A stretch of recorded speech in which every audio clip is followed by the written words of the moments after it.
आएंगे यहाँ कोई पदाधिकारी तभी तो रास्ता निकलेगा। पदाधिकारी का तो पता ही नहीं है तो रास्ता कैसे निकलेगा। उस बम का आप मुकाबला नहीं कर पाए और भाग जाते हैं, आतंकवादी आएगा तो क्या मुकाबला कर पाइएगा महाराज। इनका एक ही मकसद है, आतंकवादी को पकड़ना नहीं, डकैत को पकड़ना नहीं, लैस से हथियार है, बम बारूद है, उसको पकड़ना इसका काम नहीं है। इनका एक ही मकसद है कि मधवापुर के व्यवसाय को खत्म कर देना। नमस्कार, आप देख रहे हैं मिथिला संचार। मैं हूं आपके साथ प्रभु मिश्रा।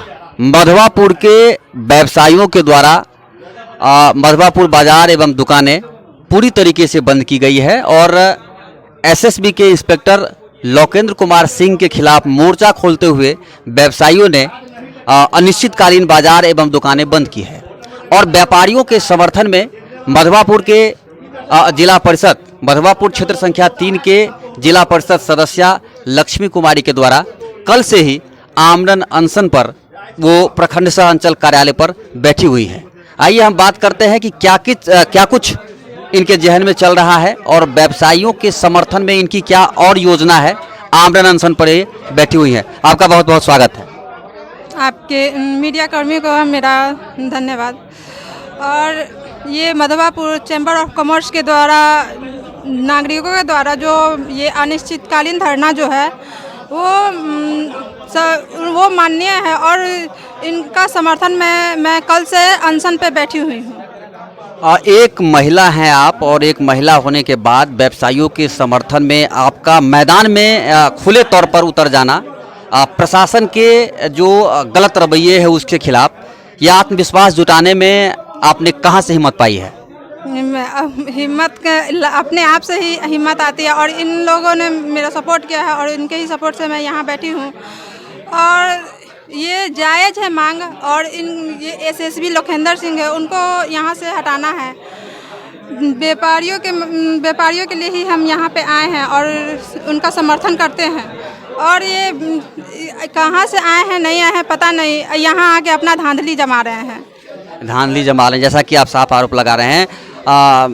जिला परिषद प्रतिनिधि हैं लक्ष्मी कुमारी जी की पति बादल गुप्ता जी, कहाँ करीब फंस रही है प्रशासन, एसएसबी और मधवापुर के व्यापारियों के बीच में जो कोई बीच का रास्ता नहीं निकल पा रहा है? देखिए प्रभु जी, कल कमांडेंट साहब आए थे, हम लोग की वार्ता हुई थी। मैंने एक ही बात उनके पास रखा कि नियम होता है सभी के लिए बराबर होता है। ऐसा नहीं है कि मधवापुर के लिए सिर्फ बॉर्डर के लिए ही एक नियम होना चाहिए। मैं बताना चाहता हूं आपके मीडिया के माध्यम से, बिहार में जितने भी नेपाल से सटे हुए बॉर्डर है कहीं पर एसएसबी द्वारा एंट्री नहीं किया जाता है। एक सिर्फ मधवापुर जो एसएसबी, वो भी लोकेंद्र सिंह के आने से वो यहाँ जो है सो एंट्री का चलन चला रहे हैं। साथ ही मैं आपके मीडिया के माध्यम से ये कहना चाहता हूँ कि वो कहते हैं कि मैं सेल टैक्स हूँ, मैं इनकम टैक्स हूँ, मैं ही सब कुछ हूँ, ऑल इन ऑल मैं हूँ। एक बात बताइए, सभी का विभाग अलग अलग होता है। उन मधवापुर तो बॉर्डर से पहले है ना, बॉर्डर के नेपाल में तो नहीं है, ये तो इंडिया में है। तो भाई बाजार में जब माल जा रही है तो आप कौन होते हैं? उसका बिल खोजने वाले। आप कौन होते हैं? उसका माल को रोकने वाले, कैंप में घुसाने के लिए। मैं इस लोकेंद्र सिंह का निंदा करता हूं क्योंकि ये क्या करते हैं कि व्यापारियों का माल को पकड़ करके और कैंप में घुसा देते हैं और तब जा करके कस्टम को बुला करके सीज करवाते हैं। ये बहुत ही निंदनीय है। मैं इनके ऊपर एफआईआर की मांग करता हूं और जब तक इनके ऊपर एफआईआर नहीं होगा और व्यवसायियों की जो मांग है कि हर बॉर्डर पर कहीं एंट्री नहीं होता है तो मधवापुर में क्यों एंट्री यहां से समाप्त करे। कोई एंट्री नहीं, कोई पेपर नहीं, इनका राइट नहीं है पेपर को देखना, इनका राइट। ये व्यापारियों का आरोप है। जिस तरीके से आपने तमाम बात को कहा है, ये व्यापारियों का आरोप है कि ये सब इनको नहीं करना है। लेकिन वो लोग कहते हैं कि जो केंद्र सरकार का जो दिशा निर्देश है, जो भी सुरक्षा के दृष्टिकोण से हम लोग उसका पूरी तरीके से पालन कर रहे हैं। तो ये दो बातें आप लोग का पहला मांग है कि बेवजह एसएसबी के द्वारा परेशान किया जाता है, बिल खोजा जाता है, उसके बाद में गाड़ी पे क्या लदा है नहीं लदा है। वो कहते हैं सुरक्षा के दृष्टिकोण से हम ये तमाम चीज़ें करते हैं, तमाम गतिविधि अपनाते हैं, और आप कहते हैं गलत तरीके से। तो वो गैप कहाँ है, क्या चीज़ है? देखिए, बिल्कुल उनको अगर शक होता है कि इस गाड़ी में बम बारूद है, हथियार है, अवैध सामान है। तो जहां जिस व्यापारी का माल है, जहां ट्रक जाती है वहां अनलोड होता है, वहां उसको सर्च करे।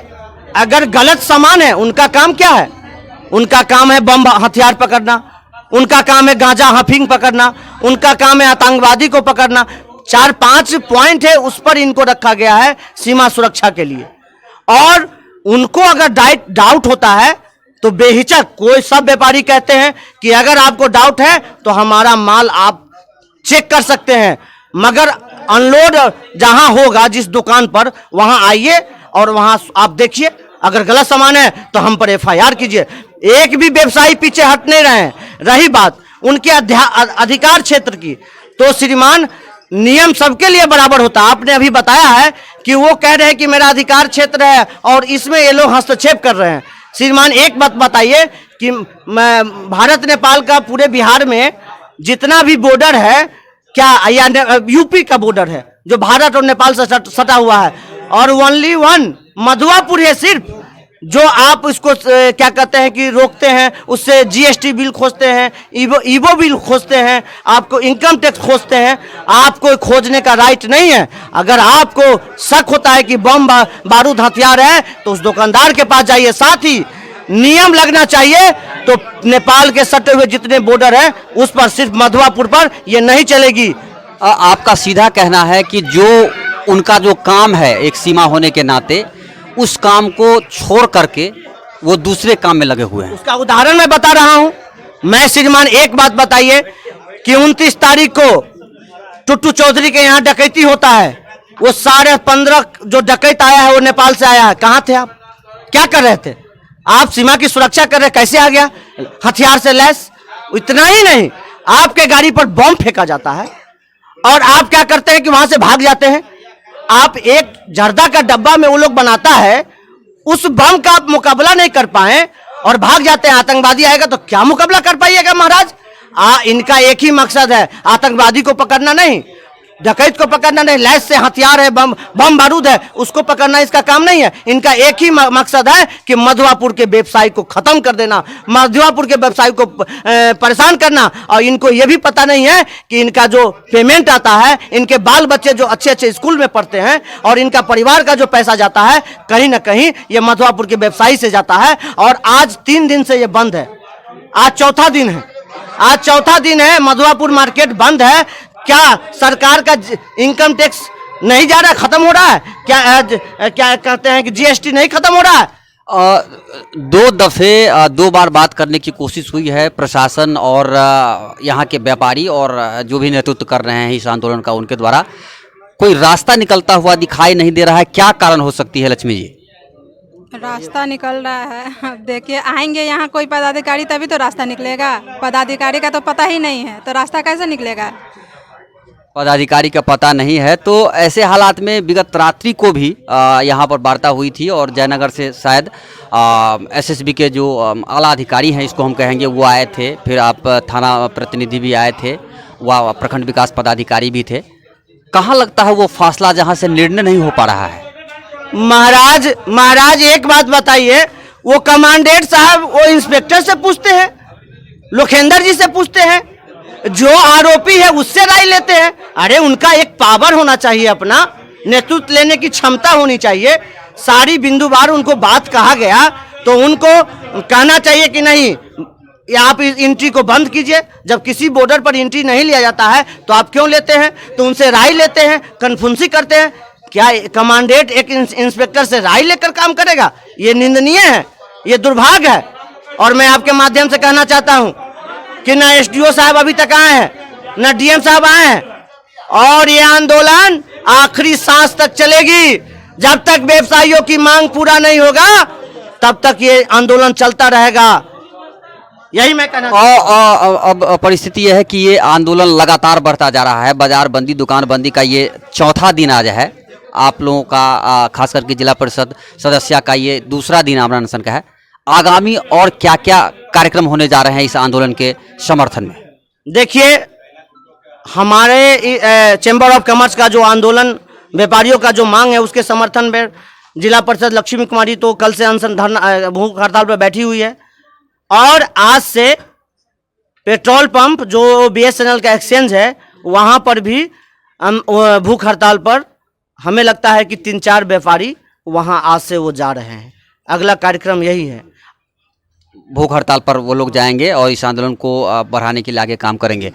तो इस तरीके से जैसा कि आप देख पा रहे हैं कि मधवापुर के जीप सदस्य लक्ष्मी कुमारी और इनके पति बादल गुप्ता हमारे साथ थे। इन्होंने विभिन्न प्रकार के बातों को रखा है, खुलेआम प्रशासन से कहा है कि वो हम लोग के साथ समन्वय स्थापित करके इस आंदोलन को खात्मा करे और जो जायज़ मांगे हैं मधवापुर के व्यापारियों को उसे शीघ्र पूरा करने की कोशिश की जाए।